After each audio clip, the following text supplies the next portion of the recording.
Theoretically, the heat should have made me even more drowsy, but lying in bed I felt somewhat rested. Thoughts about Kagome came back with a vengeance. A person can hardly change so radically in a couple of weeks, but your mental image of them can. Yes, she had seemed a bit odd to me from the start, but I could never have imagined anything like this. I couldn't seriously believe that Iwamura killed 8 people, but I also had no idea what to think of her behavior. Maybe I was just afraid of Kagome? That's fair. That's fair. That thought made waves of anxiety rise from somewhere in my stomach. Kobayashi Jun, Erina, they made me feel an ununderstandable fear. There was nothing strange or unnatural about that. Prey is afraid of its hunter. From an evolutionary standpoint, it was logical. But in terms of my feelings for Kagome, there was something fundamentally different. Perhaps this was that one fear that we should ever fear, as some American president said. An existential fear, the fear of the unknown, the strongest of them all, so psychologists claim. I didn't know what she was capable of, and couldn't quite match the image of a quiet class representative with the maniacal cruelty of a murderer. Even in view of the facts. Even despite her strange behavior. The most terrifying creatures in Japanese folklore are changelings. The worst fear of a Japanese is when something familiar turns out to be something else. Maybe I'd spent too much time living in this country.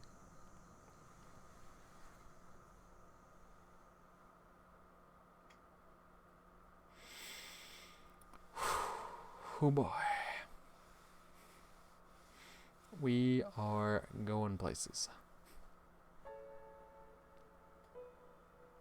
I woke up with a headache, feeling like I'd been worked over with sticks the whole night. Jesus, I was so sick of it all. Every day was the same, just a whole heap of new problems. I pushed myself up slightly in bed and punched the pillow several times as hard as I could. Probably hadn't done anything wrong, still it wasn't like the pillow could punch back. I didn't want to go to school, didn't want to get up at all. I couldn't believe my life would ever change for the better anymore. Being in a band that cheered me up a little at first, but wouldn't the happiness it brought make the subsequent pain even worse? Finally, I managed to drag myself out of bed. I had to choose the better of two evils, but I didn't have the strength to choose it all. If that was how bad I felt, what about Kagome? Sure, saying she was acting strangely would be an understatement, but her father was missing after all. And I was sure that her inexplicable escapades would soon make the police suspect Iwamura. So I decided to give one last try and figure out what was really going on with Kagome. The cold of the night had disappeared without a trace. I spent too much time in bed. By the time I left the house, it was no longer particularly early. The sun seemed to be feeling guilty for having failed to heat the earth yesterday and leaving me cold, so it was shining like it was in summer. The last warm days of September always create the illusion that autumn will never come. People on the street smiled at me, and I occasionally did the same. In the end, my decision to get out of bed turned out to be correct. In the classroom, I was immediately assaulted by Kyosuke. "Well, Nick, what's the news?" "Got none at all. Am I supposed to have any?" "You tell me." He looked at me as if I owed him money. "You're going to play detective again? Please leave me out of it." "What, can I even ask a question anymore?" I started going through my bag at a deliberately slow pace, and he eventually had to return to his desk. Kagome appeared in the classroom right before the bell. I wonder if she found it as hard to get up each morning like the same way I did. I spent the entire first class observing Iwamura and failing to find anything unusual about her behavior. She wasn't stiff, zoned out, or overly focused on something. There was nothing to give away the stress that would be natural in this situation. I was fidgeting on my chair and eagerly waiting for the break. She was carefully making notes and listening to the teacher. Had we really seen the same girl at the crime scene yesterday? Finally the bell rang. I quickly stood up and rushed to her desk. "We need to talk." "What, again?" She rolled her eyes wearily but didn't object. We went up to the roof. Over the past couple of weeks, this place has started to disgust me. People often associate the most neutral situations and events with something dangerous or unpleasant. It always seems strange to me, but when you have pointless conversations in the same place every day after day, it makes you wonder whether it's the location's fault. Can you explain how you ended up at that warehouse yesterday? Kikomi's entire body was telling me that she had no interest in this conversation. Her hands linked behind her back, her eyes directed out at Tokyo's central business district. "I've told you already, I followed you." "No way that's true. I checked. Nobody followed me from home." "Then you're bad at checking." She shrugged her shoulders without turning it to me. "Anyway, do you really think you can convince me you're a real detective? You two saw it all with your own eyes. We saw you there yesterday, that's true." I said somewhat calmer. You could have found out where the murders happened on your own. And how would I do that? I don't know. It doesn't matter. What matters is... I sighed heavily and continued. What are you trying to accomplish? Why are you deliberately making people suspect you? The way you're acting is unnatural and even stupid, but you're not stupid. Thanks for the compliment. Kagome turned around and gave me a cute smile, completely inappropriate for the situation. Maybe I am the one who killed them. Has that thought crossed your mind? It has, I said and looked away. And what do you think? I didn't respond right away.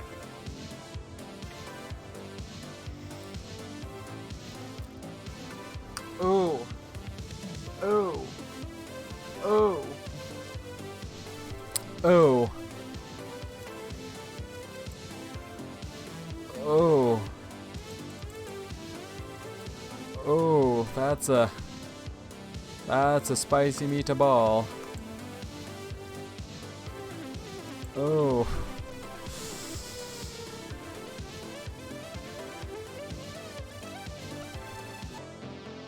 Oh. I don't know, man. You're asking a lot of me there.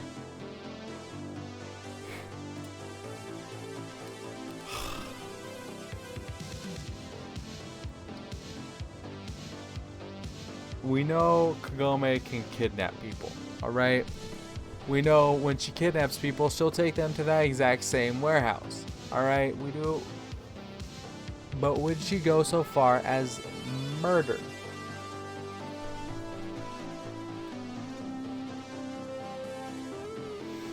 I don't know how to answer this question.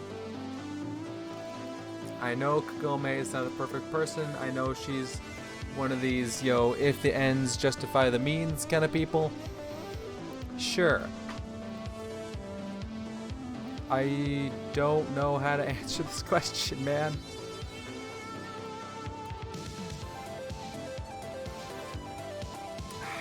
Fuck. Fuck. Well, you know what that means, boys. Boys, I think you know what that means. Boys, I think you know what that means, right? I think you know what that means, right? Fellas, I think you know what that means. Alright, I think you know what this means. I think you know what this means. I think you know what this means. Coin flip. Coin flip. You've seen it here, folks. The coin flip says tails. So we're going to go with the second option. Which, honestly, that was my gut option. I'm not going to lie. That was my gut option. To say she has nothing to do with it. The fates have decided. Now, the fates have screwed me over in the past. We do know this with Himitsu's route. But also, I feel like that was a much more obvious choice, and I was too suspicious of it. This one doesn't seem like as obvious a choice. Alright, the whole, either agreeing or refusing Ms. Winters' offer during Himitsu's route. That definitely seemed like a pretty cut and dry, like, what's the best move. But this one, I feel like the fates are going to lead me in the right direction. Let's go. Let's say she has nothing to do with it. I did save already, right? I did, but I'm going to save again because fuck you, that's why.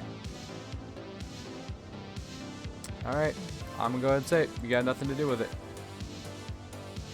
Sure, this is all very strange. I don't believe you're capable of doing something like that. Killing 8 people at once, you mean? You think I could handle 1 or 2? It's like you want me to believe it. Why would I? I don't know. I sighed and sat down on a bench.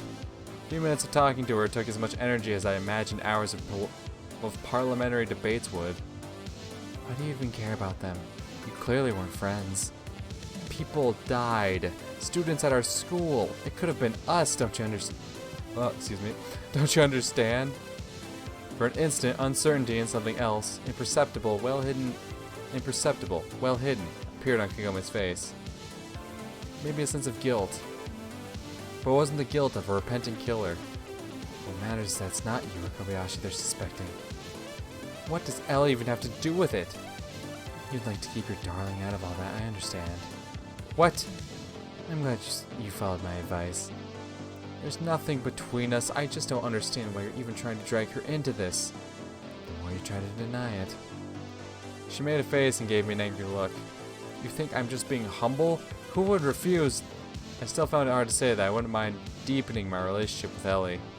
Especially to Kagome. Well, whatever. She shrugged her shoulders and quickly walked past me to the exit.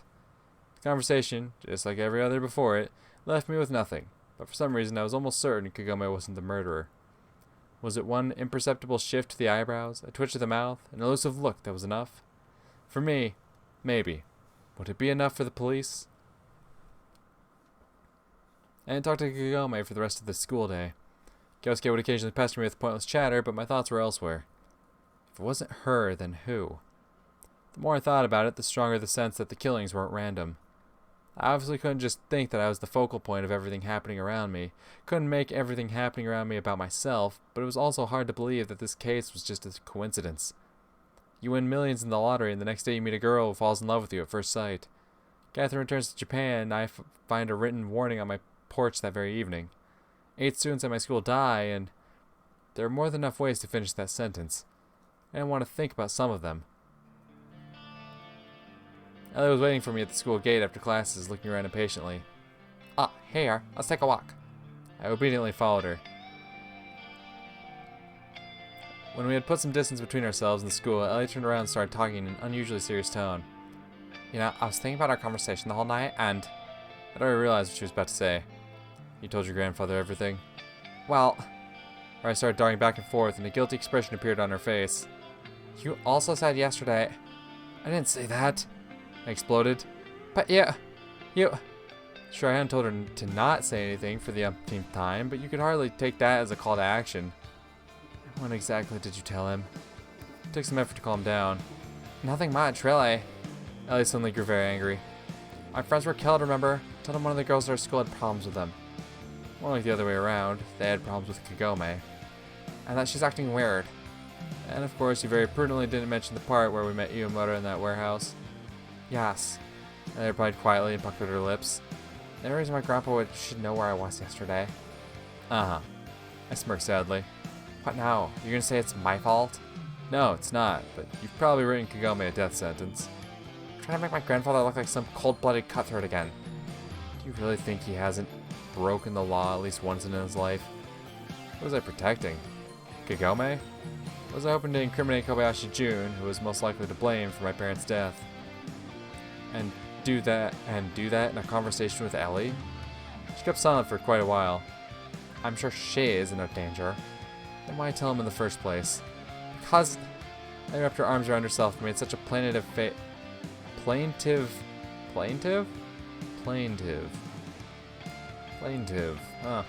face that I immediately felt ashamed for attacking her. I was just gonna keep it bottled up inside. Going to school with that monster? Jesus, you have to realize that she couldn't do it physically. 8 people.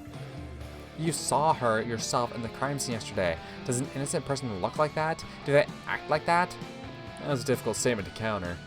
Maybe Iwamura is guilty of something. Or maybe she just came to gloat. Never crossed my mind before. Did Kagome really feel some sort of perverted joy because of her abuser's death? I could believe it. I'm gonna leave it at that. I could believe it. I couldn't give a decisive answer to this question. If that's true, she's too sure of her impunity. What's going to happen to Kagome now? The police have their own methods. They take some time to investigate the case, and to be honest, I couldn't imagine why they wouldn't end up suspecting Iwamura. A single glance at Kagamaru was enough to know Kobayashi Jun's methods. Was Ellie's suspicion enough for her grandfather to give an order? Yeah, until he learns, like, oh, that girl's Iwamura. And then he's like, oh, that's my bastard child, yay. I tried to put myself in his position. 8 students from the same school as his granddaughter are killed in one night. Moreover, some of them were her friends. And the murderer is still at large. Would that be enough? More than enough, I'd say. Even if Ellie believed that her grandfather wasn't capable of killing a girl, what of it? But thinking about it, what could I even do? And was I supposed to do anything? Of course, my conscience simply wouldn't allow me to sit and wait until Kagamaru snapped her neck. But what if I was panicking about nothing again? Yes, Ellie and I had all the reasons in the world to suspect Kagome, but what did Kobayashi Jun know? Couldn't he have seen his granddaughter's words as just teenage impressionability? Fear takes molehills for mountains, after all. One way or another, I could at least warn Kagome. You can't forget that we have rehearsal today, did you? He looked at me in the eyes with a smile. No, I didn't. I lied, even though I hadn't thought about it even once today. But I need to drop by my place first. Sure, it's too early anyway. Alright then, see you later. Suddenly felt extremely awkward. See you later. Luckily, Ellie didn't notice. Jesus fucking Christ. I was strolling down a normal Tokyo street and imagining that just 100 years ago there'd been a dense forest in its place, or some rickety hovels nestling up to each other. 100 years is more than the average person's lifespan, but what is it in terms of human history?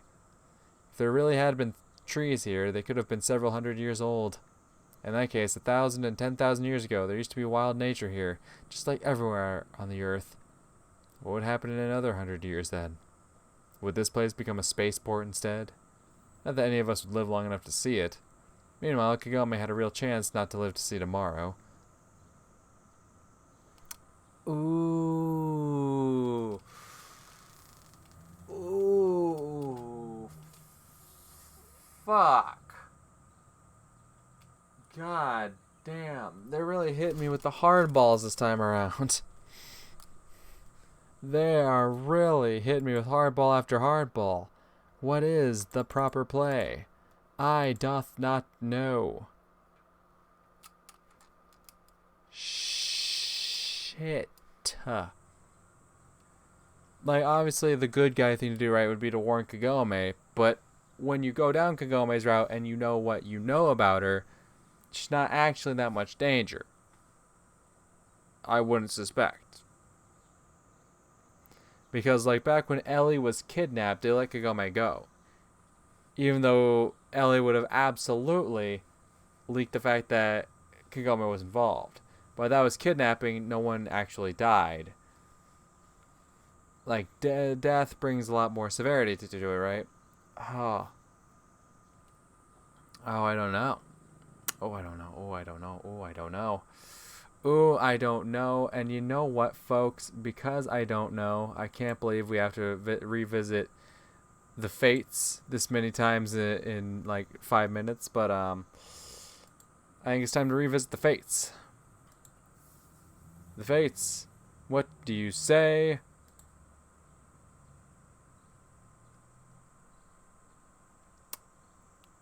The Fates say heads.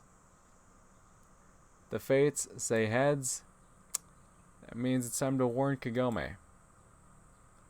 That means it's time to tell her what's up. I have saved just in case, but the Fates have spoken. My gut tells me to do nothing, but I'm conflicted. And I'm going to let the Fates dictate where we go from here. So, let's be kind and warn Kagome. When a thug attacks you and you don't punch back, you're angry not at them, for the most part, but at yourself for your own cowardice. I could just ignore the new information from Ellie, and perhaps that would have been the right decision considering Kagome's behavior lately. But it wasn't only about her, but about me doing the right thing, however small. Sorry, Ellie. Not today. Kagome had left right after the bell rang, so there was no point in looking for her at school. I turned around and quickly headed for the station. Japanese schools, apart from teaching the curriculum, also offer children the opportunity to spend their free time participating in different clubs instead of watching TV and playing games. They vary from sports clubs, football, baseball, archery, to exotic hobbies like studying manga, or oendan, whatever the fuck that means. I played football pretty often, but I never wanted it to become an obligation. As soon as something came with a schedule, assignments, senpais, curators, chosen from teachers, and other attributes of social life and competitions, I immediately lost interest. Even if I used to like it until then. Naturally, I wasn't a member of any club. Neither was Kagome, so she had nothing to do at school after class.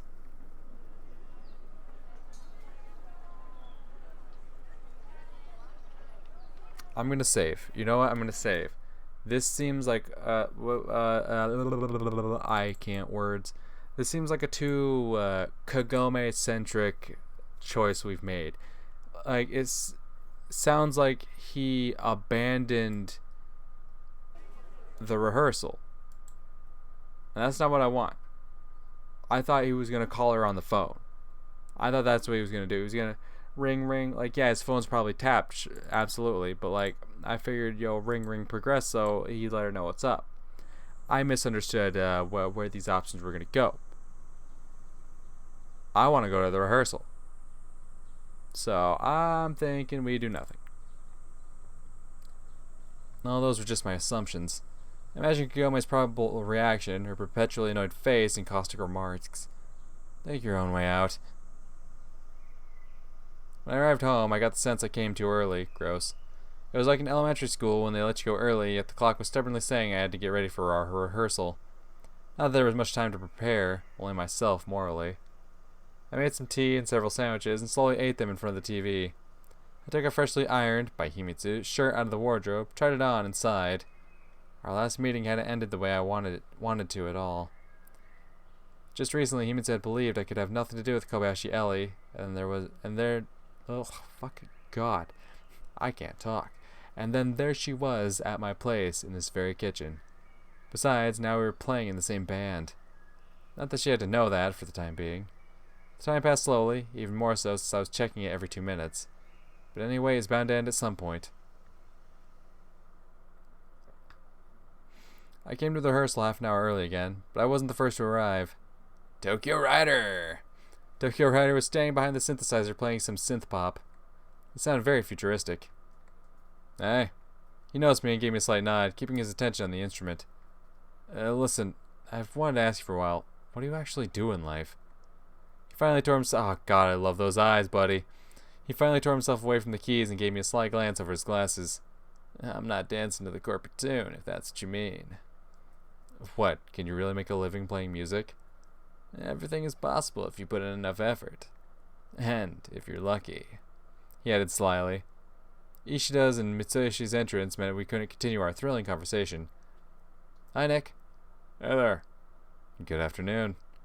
I gave a reserved response to their greetings. No matter what they said to me, our relationship as a group followed the Kohai Senpai model. Why so tense? Something happened? No, I replied hesitantly. Of course, I was still thinking about Kagome. I had done the right thing by leaving her alone with her problems by not... Had I done the right thing by leaving her alone with her problems by not warning her? You must be waiting for Elle. The drummer chuckled. Mitsuyoshi. Ishida lightly jabbed his side with an elbow. I didn't say anything. Ellie appeared in the studio right on time. Sorry, I didn't really prepare.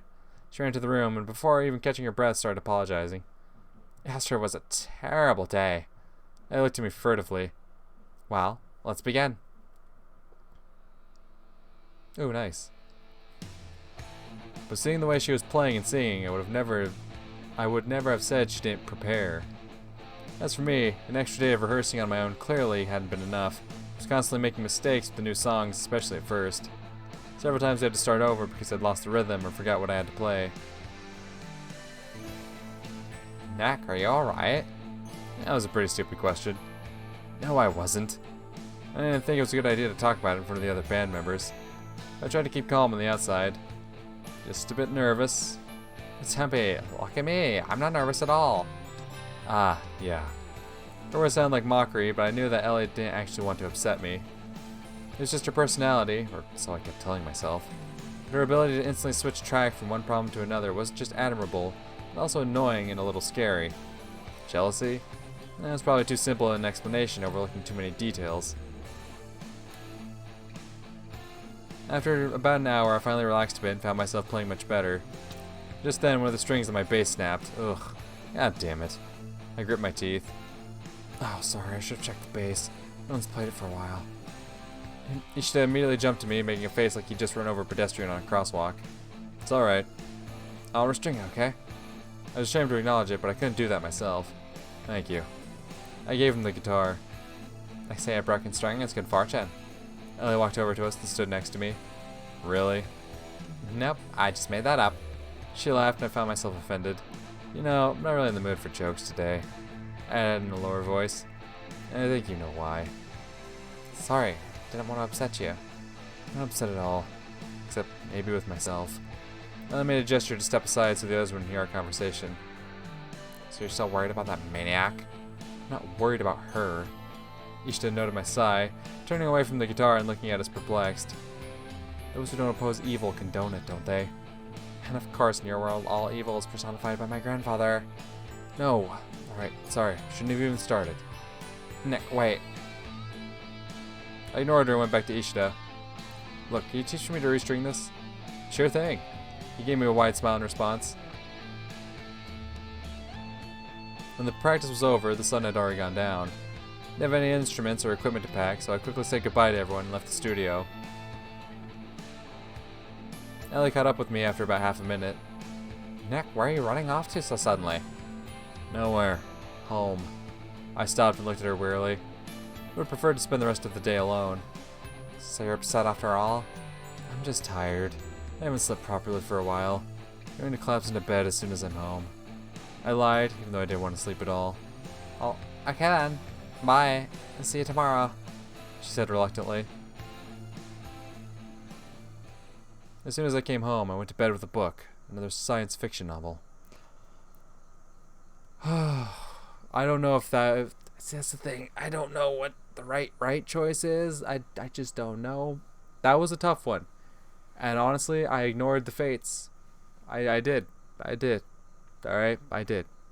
The fates said go this way, and I said, haha, no. But also, the last time, like the second time I asked the fates, they lied to me. They gave me the wrong answer. But like, I felt like going down the more Ellie-centric, option. Was it the right option? Who the fuck knows? But I am going to end this recording session here for tonight. I'm guessing next time might be our last recording. I know how to talk. Might be our last recording session for Love, Money, Rock and Roll. Alright, it's certainly shaping up to be that way. Obviously the first route we went down was very long and drawn out, but like these last ones where it's like you're skipping over a good chunk of stuff to looks like about 2 recording sessions a piece. So and I feel like we're really getting there, in terms of the big build up as to when things go haywire. But yeah, like I said, I am going to end this recording session here. It's either going to be a jump cut or a new video, but regardless, I will see y'all in the next video. Bye.